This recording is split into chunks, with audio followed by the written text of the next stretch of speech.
Assalamualaikum warahmatullahi wabarakatuh. Jumpa lagi dengan Buria. Kali ini kita akan membahas materi tentang kebijakan fiskal, materi kelas 11 pelajaran ekonomi. Selamat mengikuti.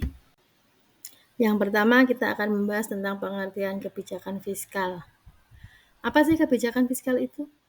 Kebijakan fiskal merupakan kebijakan ekonomi yang dilakukan oleh pemerintah untuk dapat mengontrol pendapatan serta pengeluaran dana negara agar perekonomian negara tersebut menjadi lebih baik atau stabil.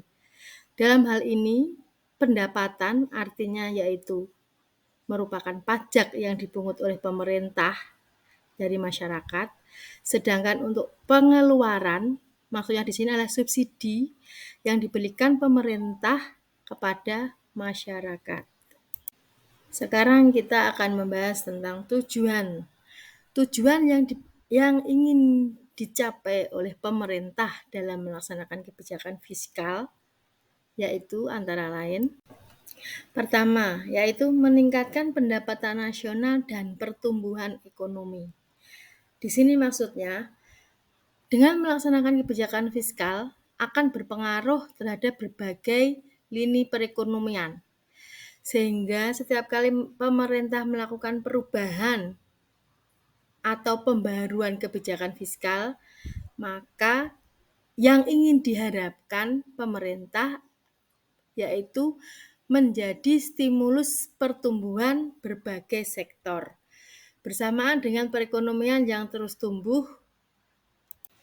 Yang kedua yaitu meningkatkan lapangan kerja dan mengurangi pengangguran. Ketika kebijakan fiskal yang dikeluarkan adalah langkah yang tepat, maka ini akan membantu berkembangnya perekonomian. Seiring berkembangnya ekonomi, sektor industri dan dunia usaha juga ikut berkembang. Maka pasar tenaga kerja juga akan ikut berkembang. Hal ini sama artinya dengan telah meningkatkan lapangan kerja dan mengurangi pengangguran. Yang ketiga yaitu menjaga stabilitas harga. Dengan diberlakukan kebijakan fiskal, pemerintah juga ikut melakukan intervensi terhadap perekonomian, khususnya pada harga barang-barang dan jasa yang ada di pasaran. Pada komponen ini, pemerintah berwenang untuk mengatur batas harga pada barang-barang tertentu, sehingga harganya tidak akan berubah sekalipun permintaan atau penawaran yang ada di masyarakat turun. Untuk materi selanjutnya yaitu fungsi kebijakan fiskal. Fungsi kebijakan fiskal diatur dalam Undang-Undang Nomor 17 Tahun 2003 Pasal 3 Ayat 4 tentang Keuangan Negara. Undang-undang tersebut membahas tentang fungsi kebijakan fiskal yang terdiri dari 6 bagian yang nanti akan kita bahas satu persatu. Fungsi yang pertama yaitu fungsi otoritas. Fungsi kebijakan fiskal yang pertama adalah fungsi otoritas. Hal ini berarti kebijakan fiskal hanya akan berfungsi saat anggaran negara sudah jadi pedoman untuk mencari pendapatan serta belanja pada tahun tertentu. Yang kedua yaitu fungsi perencanaan. Fungsi kebijakan fiskal yang kedua adalah fungsi perencanaan. Maknanya, kebijakan fiskal hanya akan berfungsi ketika anggaran suatu negara telah menjadi dasar dalam perencanaan anggaran negara tahun tersebut.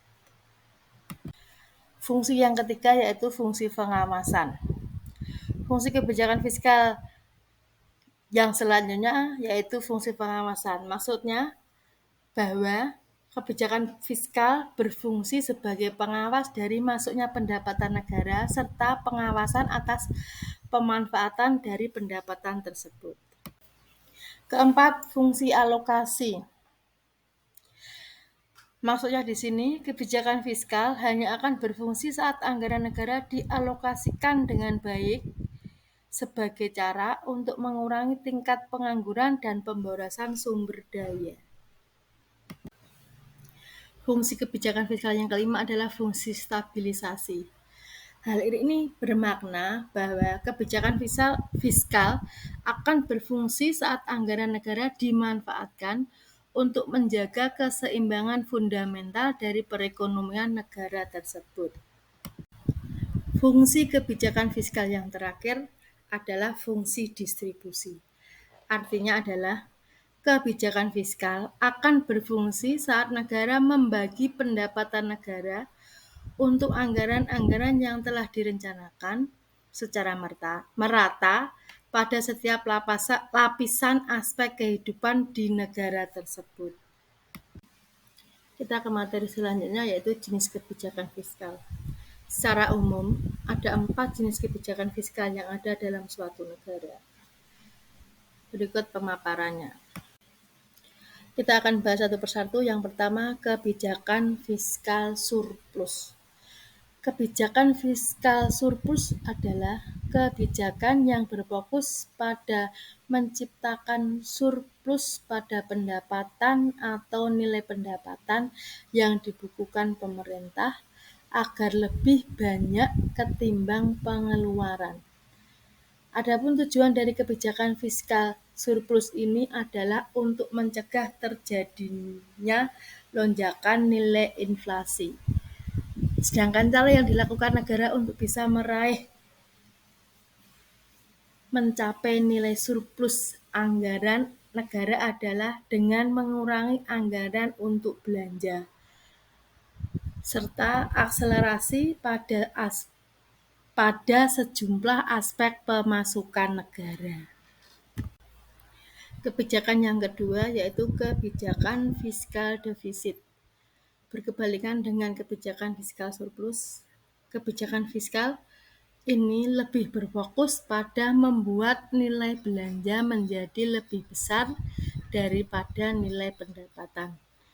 Kebijakan ini biasa diambil agar perekonomian negara lebih menjadi bergeliat. Dengan dilakukannya kebijakan fiskal defisit, maka negara sudah siap mengalami defisit dengan cara menambah belanja anggaran, sehingga perekonomian negara akan lebih terdongkrak. Kebijakan yang ketiga yaitu kebijakan fiskal seimbang. Sesuai dengan namanya, kebijakan fiskal seimbang adalah penggabungan dari dua jenis kebijakan sebelumnya, yaitu kebijakan fiskal surplus dan kebijakan fiskal defisit. Kebijakan fiskal yang satu ini akan bertujuan untuk sebisa mungkin membuat nilai pendapatan dan pengeluaran menjadi seimbang. Ada sisi positif dan juga ada sisi negatif dari kebijakan ini. Ketika pendapatan dan pengeluaran negara seimbang, maka negara tidak perlu berhutang dana. Namun, di sisi lain, situasi yang seimbang ini ada pertanda bahwa kondisi perekonomian negara tersebut sedang tidak berkembang. Kebijakan fiskal yang terakhir yaitu kebijakan fiskal dinamis. Apa maksudnya? Kebijakan fiskal dinamis adalah kebijakan yang sifatnya paling longgar dan mudah dilakukan saat perekonomian negara mengalami perubahan yang cukup signifikan. Hal ini dikarenakan pada masa-masa di mana negara mengalami fase yang tidak terduga, seperti bencana alam, perang, dan wabah global. Karena peristiwa yang tidak terduga inilah, negara dituntut untuk melakukan gerak cepat agar situasi ekonomi bisa terkendali lagi. Kebijakan fiskal dinamis inilah yang membuat negara melakukan perombakan atau perubahan pada komposisi anggaran pendapatan dan belanja pemerintah. Sekarang kita akan membahas tentang instrumen kebijakan fiskal. Instrumen kebijakan fiskal adalah sektor-sektor yang dimanfaatkan pemerintah guna menjaga stabilitas ekonomi makro negara. Lebih detail tentang instrumen kebijakan fiskal di Indonesia diantaranya adalah sebagai berikut. Poin pertama instrumen kebijakan fiskal adalah pajak dari seluruh sektor domestik dan luar negeri. Demi mencapai tujuan kebijakan fiskal, pemerintah dapat memanipulasi pajak dalam bentuk pengurangan, penambahan, penundaan, sampai peniadaan. Yang kedua, pengeluaran belanja. Instrumen kebijakan fiskal berikutnya adalah pengeluaran belanja negara, yang juga bisa dikurangi atau ditambah sesuai kebutuhan. Apabila neraca pembayaran negara defisit, maka pemerintah bisa mengurangi pengeluaran belanjanya di sektor tertentu. Misalnya, penundaan pembayaran THR bagi PNS. Instrumen yang ketiga yaitu obligasi publik. Instrumen kebijakan fiskal yang ketiga adalah penerbitan obligasi atau surat utang bagi warga negara. Berbeda dengan utang luar negeri, obligasi publik memiliki coupon rate atau bonus komisi saat pemerintah mengembalikan pinjamannya ke masyarakat. Instrumen yang keempat yaitu alokasi anggaran. Instrumen kebijakan fiskal terakhir ini adalah alokasi anggaran. Agar tujuan kebijakan fiskal dalam periode tertentu berhasil, pemerintah punya wewenang memindahkan alokasi anggaran dari sektor satu ke sektor lainnya. Misalnya, di masa pandemi, pemerintah dapat memprioritaskan anggaran untuk fasilitas kesehatan. Kebijakan anggaran atau pengeluaran dibedakan menjadi dua, yaitu anggaran berimbang dan anggaran tidak berimbang. Anggaran berimbang di sini maksudnya yaitu di mana nilai penerimaan dan pengeluaran diusahakan untuk bisa berimbang atau seimbang sehingga tidak ada kelebihan maupun kekurangan dana.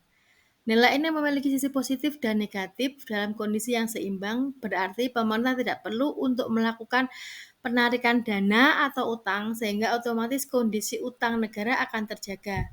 Sebaliknya, kondisi yang seimbang menunjukkan bahwa perekonomian tidak menarik. Yang kedua yaitu anggaran tidak berimbang, dibedakan menjadi dua, nanti kita bahas satu persatu ya. Sekarang kita bahas yang pertama dulu yaitu anggaran defisit, di mana pengeluaran lebih besar daripada penerimaan. Biasanya kebijakan ini diambil untuk menyuntik perekonomian agar lebih bergeliat, dalam artian pemerintah biasanya bersedia mengalami defisit dengan meningkatkan belanja anggaran agar perekonomian bisa lebih berkembang. Yang kedua yaitu anggaran surplus, yaitu pengeluaran lebih kecil daripada penerimaan. Tujuannya untuk menghindari terjadinya lonjakan pada nilai inflasi. Untuk mencapai nilai surplus pada anggaran negara biasanya dilakukan dengan cara memperkecil anggaran untuk belanja. Sekarang kita sudah paham tentang apa itu kebijakan fiskal, tujuan, jenis, dan instrumen. Kali ini kita akan membahas beberapa contoh kebijakan fiskal yang pernah dilaksanakan di Indonesia. Contoh kebijakan fiskal di Indonesia pertama yaitu tax amnesty, merupakan pembebasan pajak berupa pengurangan atau peniadaan dalam kurun waktu tertentu bagi masyarakat yang mau melaporkan seluruh kekayaannya. Yang kedua, subsidi BBM dan gas. Contoh kebijakan fiskal yang kedua adalah subsidi BBM dan gas. Tujuan kebijakan fiskal di bidang bahan bakar ini adalah memperlancar mobilitas dan transaksi ekonomi masyarakat. Contoh yang ketiga yaitu penerapan harga eceran tertinggi. Contoh terakhir kebijakan fiskal adalah penetapan harga jual maksimum untuk barang tertentu yang disebut dengan kebijakan HEAD. Barang dengan HEAD umumnya adalah obat-obatan dan sembako. Sekian pemaparan dari Bu Ria tentang kebijakan fiskal. Terima kasih.